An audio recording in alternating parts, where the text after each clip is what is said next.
और अमेरिका और ईरान के बीच जो ये तनाव बढ़ा है बातचीत फेल होने के बाद, उसका असर अब हॉर्मुज के स्ट्रेट पर पड़ेगा। बंदरगाहों की नाकेबंदी की घोषणा के बाद अंतर्राष्ट्रीय बाजार में कच्चे तेल की कीमतों में भारी उछाल देखने को मिला है। अमेरिकी कच्चे तेल की कीमत में 8% की बढ़ोतरी हुई है। अब ये 104.24 अमेरिकी डॉलर प्रति बैरल तक हुआ है। तो वहीं पर अंतर्राष्ट्रीय मानकों में ब्रेंट कच्चे तेल की कीमत में 7% की बढ़ोतरी हुई है और 102.29 अमेरिकी डॉलर तक इसकी कीमत पहुंच गई है। ईरान युद्ध के दौरान ब्रेंट कच्चे तेल की कीमतों में भारी उतार चढ़ाव आया है। जो फरवरी के अंत में युद्ध के पहले लगभग 70 अमेरिकी डॉलर प्रति बैरल हुआ करता था, वो कई बार बढ़कर 119 अमेरिकी डॉलर तक पहुंच गया है। हालांकि शुक्रवार को शांति वार्ता से पहले तक ब्रेंट की कीमत 95.20 अमेरिकी डॉलर प्रति बैरल हुआ करता था, लेकिन अब ये एक बार फिर से 100 के पार चला गया है। और इन सबके बीच राष्ट्रपति ट्रंप ने एक बार फिर से ईरान को धमकी दी है। ट्रंप ने कहा है कि ईरान की सेना पूरी तरह से खत्म हो चुकी है, वो अमेरिका का मुकाबला नहीं कर सकते, उन्होंने अपना वादा पूरा नहीं किया है और इसीलिए हम हॉर्मुज पर नाकेबंदी करने जा रहे हैं। Is in very bad shape. I think they're very desperate. We had a meeting that lasted 21 hours. We understand the situation better than anybody, and Iran's in very bad shape. And just so you understand, Iran will not have a nuclear weapon. We'll not have. There is no way that they're going to get. They still want it, and they made that clear the other night. Iran will not have a nuclear weapon. I don't care if they come back or not. If they don't come back, I'm fine. Their military is gone. Their missiles are largely depleted. The manufacturing capability for missiles and drones is largely defeated. We've been very nice. We haven't ripped down too many bridges. We did one only because they broke their word. They broke their promise. And remember, their promise was that they were going to open the Hormuz Strait. They didn't do it. They lied.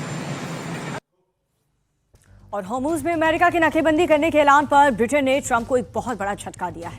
Britain ने साफ कर दिया है कि वो America की नाकेबंदी में शामिल नहीं होगा। इसके साथ ही ब्रिटेन ने कहा है कि हॉर्मुज स्ट्रेट में किसी भी तरह का टोल टैक्स नहीं लगाया जाना चाहिए। हॉर्मुज स्ट्रेट खोलने के लिए अमेरिका के साथ साथ ब्रिटेन ने भी कोशिशें तेज कर दी हैं और इसके लिए ब्रिटेन, फ्रांस और अन्य देशों के साथ मिलकर गठबंधन बना रहे हैं। और इसमें ज्यादातर वो देश शामिल हैं जिनके जहाज उस रूट से गुजरते हैं। ब्रिटेन की माइन हंटिंग प्रणालियां पिछले महीने से ही इस क्षेत्र में मौजूद हैं। तो हॉर्मुज खोलने में ब्रिटेन जुटा है, लेकिन ब्रिटेन का जो इस पूरे महायुद्ध में स्टैंड रहा है, वो शुरुआती दौर से ही ट्रंप उसको लेकर के काफी ज्यादा नाराज रहे हैं।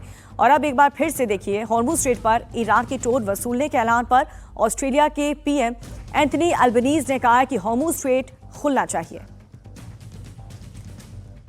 और साथ ही इससे सभी को मदद भी मिलेगी। अमेरिका ईरान के बीच से मामले का हल होना चाहिए।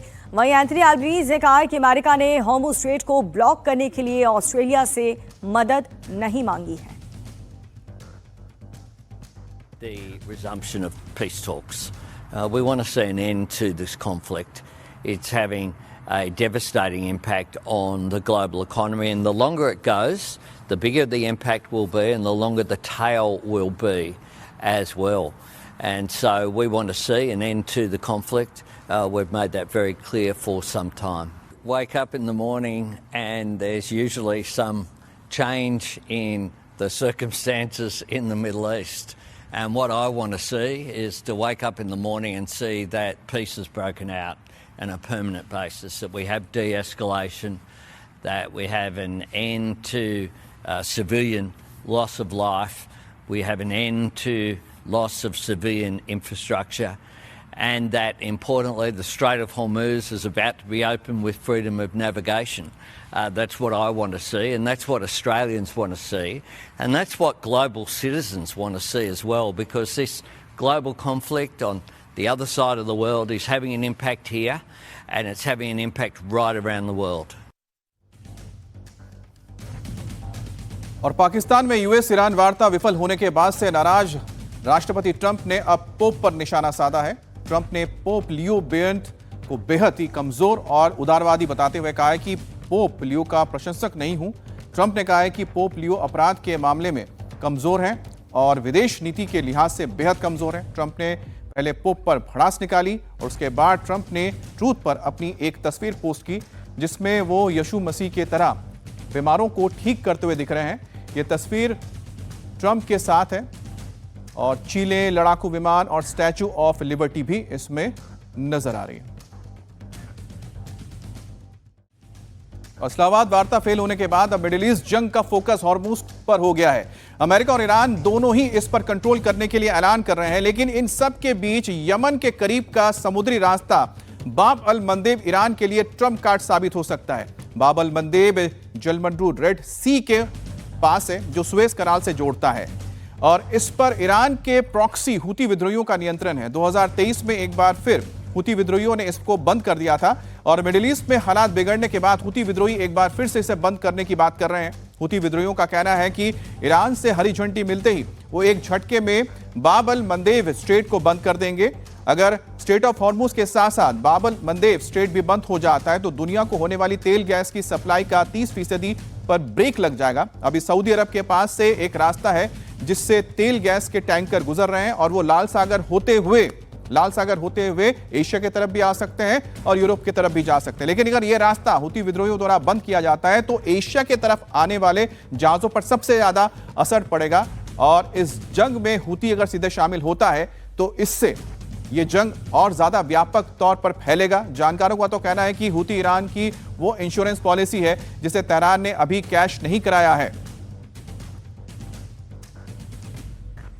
और स्पीच गिरावट के साथ खुला शेयर बाजार। सेंसेक्स में 1600 से ज्यादा अंकों की गिरावट देखी गई है। जैसा कि हमने पहले भी बताया था, निफ्टी में भी करीब 500 अंकों की गिरावट दर्ज की गई है। तो आज शेयर बाजार पर भी इस युद्ध का और जो पीस टॉक हुई थी उस पर बात नहीं बनने का एक रिजल्ट देखने को मिला है। एक तरफ तेल की कीमतों में जबरदस्त उछाल अमेरिकी में भी देखने को मिला और साथ ही आज शेयर बाजार का रुख आप देखिए, भारी गिरावट के साथ आज शेयर बाजार खुला है। सेंसेक्स में 1600 तो निफ्टी में भी 500 अंकों का गिरावट देखी गई।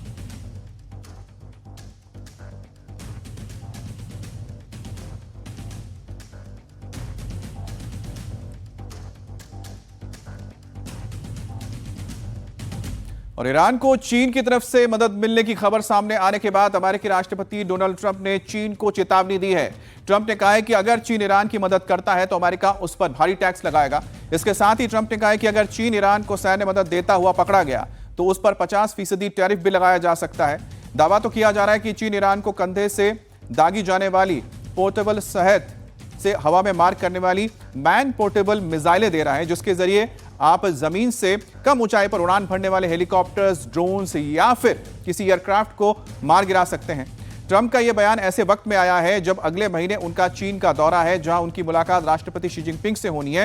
हालांकि ट्रंप की यह बैठक पहले तय थी लेकिन ईरान के साथ चल रहे युद्ध की वजह से इसे टाल दिया गया था। ट्रंप के टैरिफ बम की धमकी से पहले ट्रंप ने चीन को ईरान की मदद नहीं करने की चेतावनी दी है क्योंकि जो ये युद्ध चला है अब 40 दिन, बताया गया है कि जो मदद मिल रही थी खासतौर पे खुफिया जानकारी, सैटेलाइट इमेजेस, ये तमाम जो जानकारियां थी ये चीन मुहैया करवा रहा था ईरान को।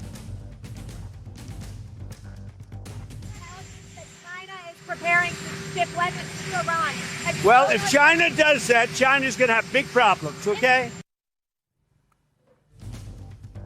और इस्लामाबाद में अमेरिका और ईरान के बीच में शांति वार्ता फेल होने के बाद से अब रूस के राष्ट्रपति व्लादिमीर पुतिन ने ईरान और अमेरिका के बीच मध्यस्थता की पेशकश की है।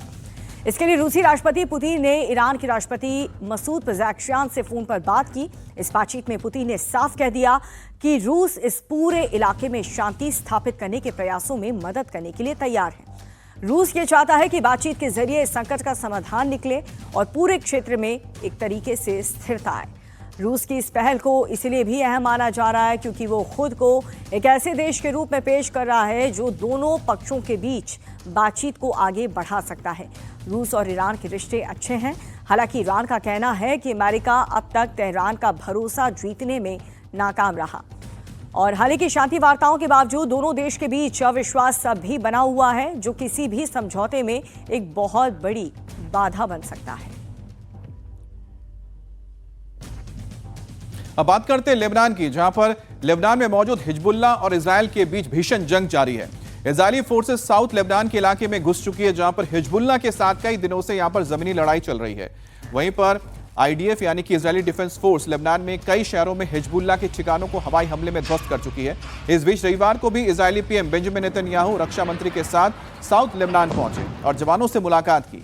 बेंजामिन नेतन्याहू ने कहा है कि हिजबुल्लाह के खिलाफ उनका यह एक्शन जारी रहेगा। वहीं हिजबुल्लाह भी इजरायल के हमलों का जोरदार जवाब देता जा रहा है।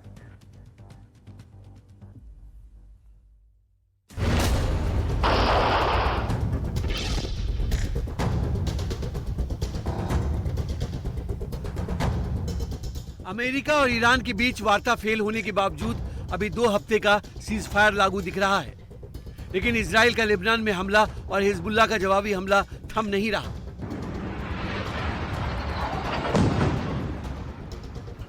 इजरायली फोर्स साउथ लेबनान में हिजबुल्लाह के ठिकानों को चुन चुन कर निशाना बना रही है। लेबनान पर इजराइल के हमले की ये सबसे लेटेस्ट तस्वीरें हैं। इजराइल लेबनान में हिजबुल्लाह के बुनियादी ढांचे को मिट्टी में मिलाने में लगा है। साथ ही आईडीएफ लेबनान के अलग अलग शहरों में भी हिजबुल्लाह के ठिकानों को तबाह कर रही है, चाहे वो रिहायशी इलाके में ही क्यों ना हो। रविवार को इजराइल ने साउथ लेबनान में हिजबुल्लाह के बुनियादी ढांचे पर जबरदस्त प्रहार किया।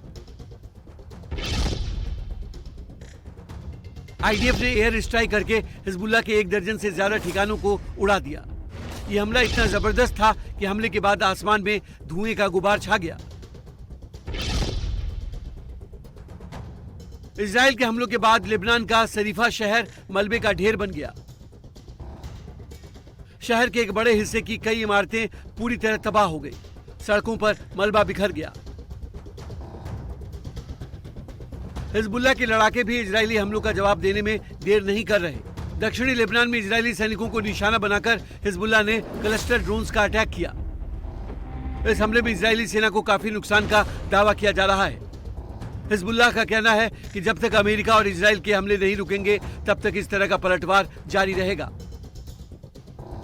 इसी बीच इजरायल के प्रधानमंत्री बेंजामिन नेतन्याहू और रक्षा मंत्री कार्ज रविवार को अचानक दक्षिणी लेबनान पहुंच गए। दोनों ने इजरायली सैनिकों से मुलाकात की, उनका हौसला बढ़ाया। इस दौरान रक्षा मंत्री कार्ज ने कहा कि साउथ लेबनान के लोग लिटानी नदी के दक्षिण में कभी नहीं लौटेंगे। इजरायल का टारगेट हिजबुल्लाह को निहत्था करना है।